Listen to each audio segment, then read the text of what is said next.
আসসালামু আলাইকুম রহমতুল্লাহ। প্রিয় দর্শক, শবে বরাতের আর কতদিন বাকি আছে বা কত তারিখে শবে বরাত?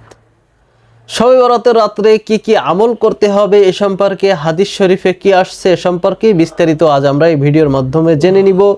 তাই গুরুত্বপূর্ণ এই ভিডিওর ভিতরে কেউই অমনোযোগী হবেন না। পুরো ভিডিও জুড়ে আমি রয়েছি আপনাদের সঙ্গে সোহান হায়দার। আপনারা দেখছেন আলোর তরী।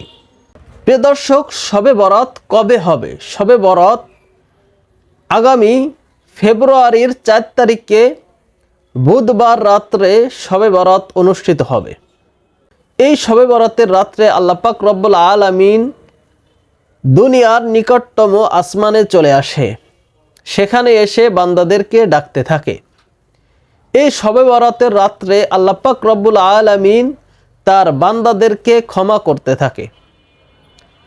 তো আল্লাহ পাক রব্বুল আলামিনের কাছে আমরা ক্ষমা চাইব। এই দিন আল্লাহ পাক রব্বুল আলামিন এই রাত্রে আমাদেরকে ক্ষমা করে দিবেন। ক্ষমা চাওয়ার একটি নিয়ম রয়েছে। আল্লাহর আনুগত্য হয়ে আল্লাহর ইবাদত বন্দগির মাধ্যমেই আমাদেরকে ক্ষমা চাইতে হবে। প্রিয় দর্শক, আমরা কিভাবে এই রাত্রে আমল করব, কিভাবে আল্লাহর কাছে ক্ষমা চাইব? তো সর্বপ্রথম আমরা আল্লাহর উপর সালাত আদায় করে আমরা বিভিন্ন দোয়া দুরুদের মাধ্যমে আল্লাহর কাছে ক্ষমা চাইতে পারি। তো নামাজ শেষ করে আমরা সর্বপ্রথম দুরুদ শরীফ পাঠ করব। আমরা চেষ্টা করব উত্তম যে দুরুদ সেই দুরুদ শরীফটি পাঠ করার।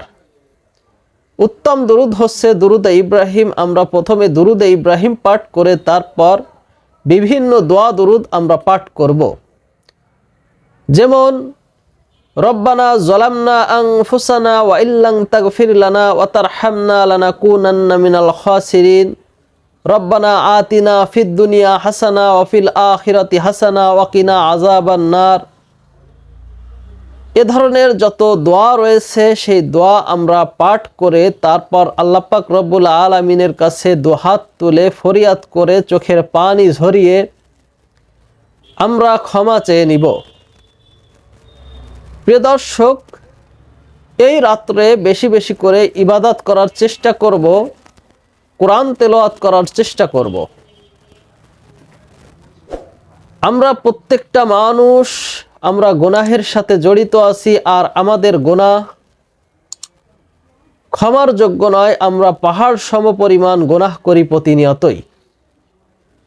তো আল্লাহ পাক রব্বুল আলামিনের কাছে আমরা যদি অনুতপ্ত হয়ে আমরা যদি চোখের পানি ঝরিয়ে আল্লাহর কাছে ক্ষমা চাইতে পারি, আল্লাহ পাক রব্বুল আলামিন তার রহমানুর রহিম নামের ওসিলায় তার দয়ার সীমায় আমাদেরকে ক্ষমা করে দিতে পারেন। আমরা কেউই আল্লাহর রহমত ছাড়া আল্লাহর ক্ষমা ছাড়া জান্নাতে যেতে পারবো না। তাই অবশ্যই এই রাত্রে আল্লাহ পাক রব্বুল আলামিনের কাছে ক্ষমা চেয়ে ক্ষমা করিয়ে নিতে হবে।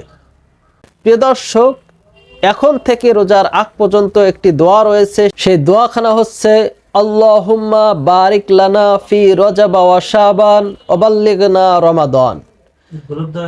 এই দোয়াখানা আমরা প্রতিদিন অন্তত 5 ওয়াক্ত সালাতের পর এই দোয়াখানা পাঠ করব, এবং যখনই আমরা ফ্রি টাইম পাবো তখনই এই দোয়াখানা পাঠ করব।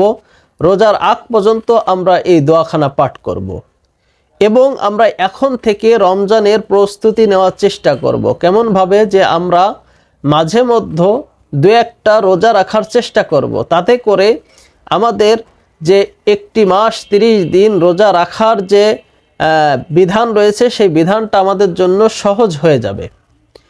প্রিয় দর্শক, এখন শীতের মৌসুম, এখন দিনের টাইমটা সংকীর্ণ ছোট টাইম। এখন রোজা রাখা আসলেই সহজ একটি বিষয়। রোজা রাখা আমাদের জন্য খুব সহজ একটি বিষয়। তাই আমরা এখন থেকেই 2-1টি রোজা রেখে রেখে আমরা সামনে যে একটি মাস আমাদেরকে রোজা রাখতে হবে, এই রোজার প্র্যাকটিসটি আমরা করে নিব। তাই প্রিয় দর্শক, সকলেই এখন যে ভিডিওর মাধ্যমে যে আমলগুলোর কথা আমি বললাম সে আমলগুলো পরিপূর্ণভাবে আমল করার চেষ্টা করবেন, এবং আল্লাহ পাক রব্বুল আলামিন যেন আমাদেরকে রমজান পর্যন্ত হায়াত দারাজ করে। সেজন্য আমরা আল্লাহ পাক রব্বুল আলামিনের কাছে যে এই ভিডিওর মাধ্যমে শিখিয়ে দেওয়া যে দোয়াখানা, সেই দোয়াখানা বেশি বেশি করে পাঠ করব। দোয়াখানা হচ্ছে আল্লাহুম্মা বারিক লানা ফি রজব ওয়া শাবান ওয়াবাল্লিগনা রমাদান। এই দোয়াখানা বেশি বেশি করে পাঠ করব।